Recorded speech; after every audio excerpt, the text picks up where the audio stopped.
Welcome back to the national edition of the Cats Roundtable, 970 AM, The Answer in New York, 1260 AM, The Answer in Washington, D.C. And I'm your host, John Catsimatidis, and my recommendations. You need a strong cup of coffee for every Sunday morning.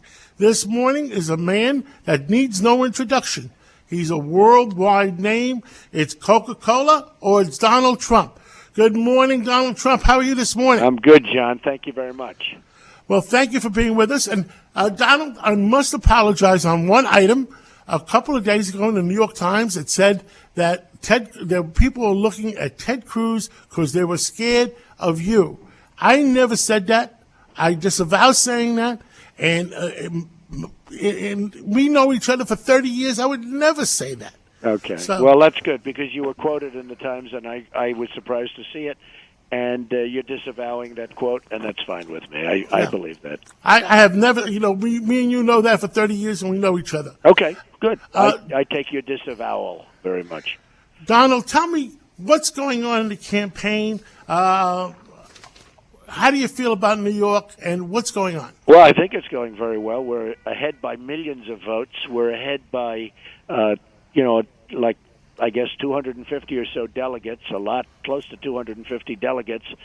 We're leading in so many different ways, and we have a good team together, and we're a team that get along, and we'll see what happens. I mean, all I can tell you is we're looking to try and win on the first ballot. We want to get to the 1237.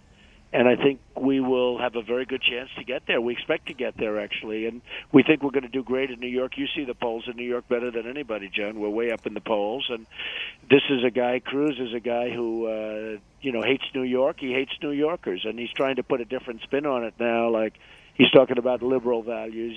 He's a guy who hates New York.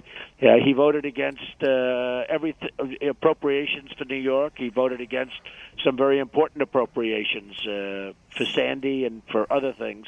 Voted against them.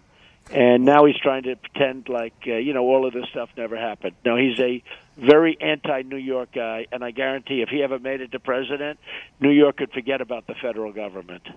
What do you think of Kasich?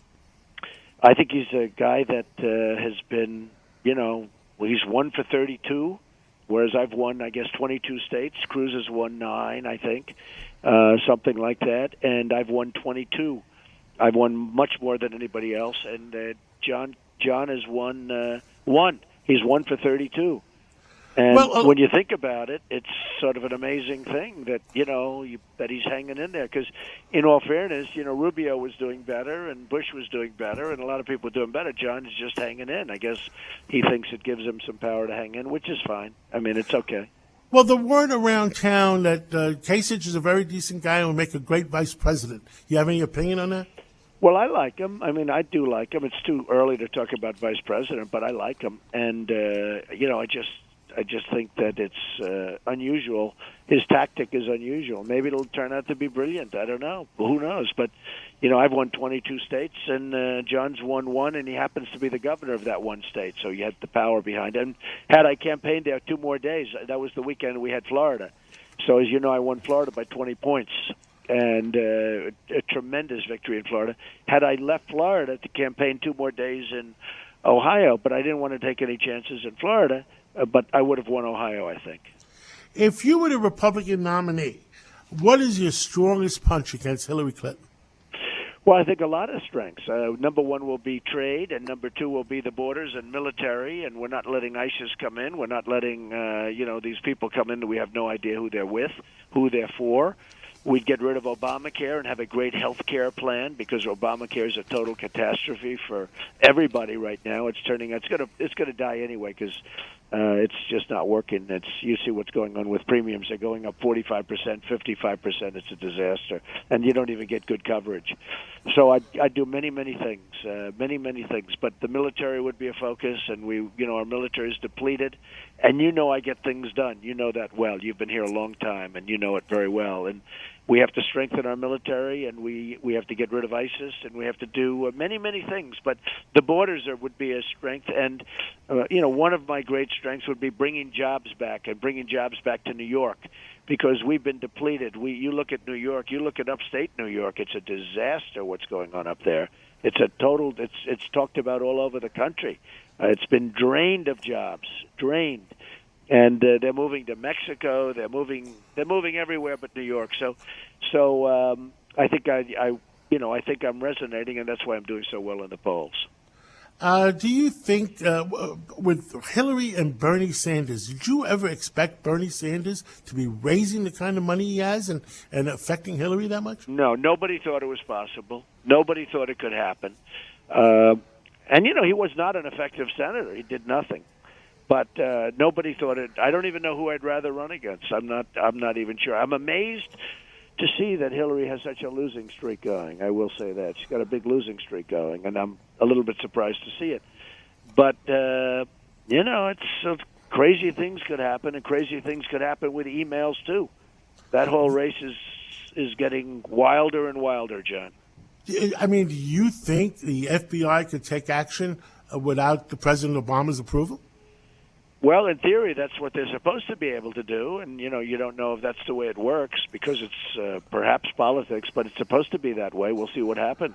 Well, I think the rule is the FBI charges, and the Justice Department has to make a decision, and the Justice Department, I guess, is an appointee of President Obama, so it's going to be at the end. It's probably his decision. Well, the FBI is headed by what everybody tells me a fantastic person. We're going to see what happens. I mean, you don't know. But in terms of the law, I think it's open and shut. Based on everything I've heard, all of the legal scholars that have talked about it, they say it's open and shut, what she did. Look at Petraeus. I mean, Petraeus was destroyed over what he did, and he did nothing compared to what she's done. And it's from what everybody tells me, the legal scholars, and what you read and what you see when they discuss it on television, even it's very much open and shut. Well, people in Washington and all over say that Joe Biden is waiting in the bullpen. Have you heard anything like that? I've heard the same thing. I've heard the same thing. I have a feeling that politically they won't let that happen, but if they don't, that will be a tremendous mark against our country. Let's talk about international a little bit. Europe is a mess, and we've heard you talk about NATO. NATO hasn't really, we're 95% of NATO as far as action. What would you do in Europe? What do you think your thoughts are with religious freedom, etc.?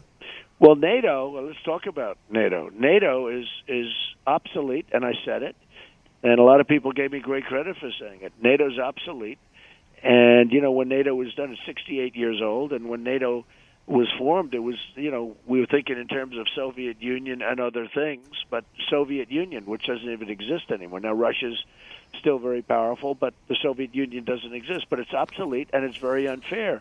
You have 28 countries, and we carry many of those countries financially. They're not paying their fair share, and it's very unfair. This country can't do it. We have $19 trillion in debt, going up rapidly, and it's very unfair to our country, and it's very unfair to our taxpayers. And we're carrying NATO, and we're not really the big beneficiaries of NATO. And the other thing it doesn't cover is terrorism. It really wasn't meant for that, because you have a whole different list of countries you'd want to be putting in. So it is obsolete. I don't say get rid of it. I say, number one, everybody should pay for their share, and number two, you probably have to rejigger it. A lot of people that talk around town and around the dinner tables are your idea about if we have $1 billion deficit, why, and we're spending it on defense, and we're defending the Saudi Arabians who, God forbid, knows what they did in 9/11, and we're defending Japan, and we're defending everybody. Why can't they pay a fair share of the cost of their defense? Well, they will do that if I'm president, but they won't do that if one of these politicians are president. And don't forget, these countries and companies that are involved with Japan and other places, they have, the best lobbyists, and they get guys like Cruz and all of them. They get all of these people to go out and do whatever they want them to do. So it'll only happen. I'm self-funding my campaign. It'll only happen 100% as you're sitting where you're sitting, it'll only happen if I'm president. If a politician's president, it's going to just be the same old story. We're defending all these countries. I mean, think of it. We're defending Saudi Arabia. They wouldn't be there if it wasn't for us. And I have no objection to defend. But why aren't they paying? They made $1 billion a day. Now they're making less because the prices are low, but they're still making fortunes. But they were making $1 billion, $1 billion a day. And they don't pay what they should be paying for us. And you know they wouldn't be there very long. They would have been gone already. And so why aren't we partaking in that, all the money they're making? I mean, without us, they wouldn't be there. So I bring this up, and then all of a sudden everyone's saying, Trump has really got a couple of good points. And, but really the press doesn't treat them fairly, those points, because, they're always doing editorials. Well, Trump is wrong, and you can't talk to countries that way. Well, I'll get along better than this administration, John, with those countries, and they'll pay what they're supposed to be paying. And my assistant is reminding me now about that comment we started this whole interview on. You know who's scared of you? The lobbyists that can't buy you. Well, the lobbyists hate me because, they're not going to be able to do it. I'm putting up, I've spent a lot of money on my campaign. I do it myself. I don't have guys giving me millions and millions of dollars. And, these guys take $10 million, $5 million, $2 million from all these different special interest groups and lobbyists, and they're totally beholden to those groups, even if it's a bad thing for our country.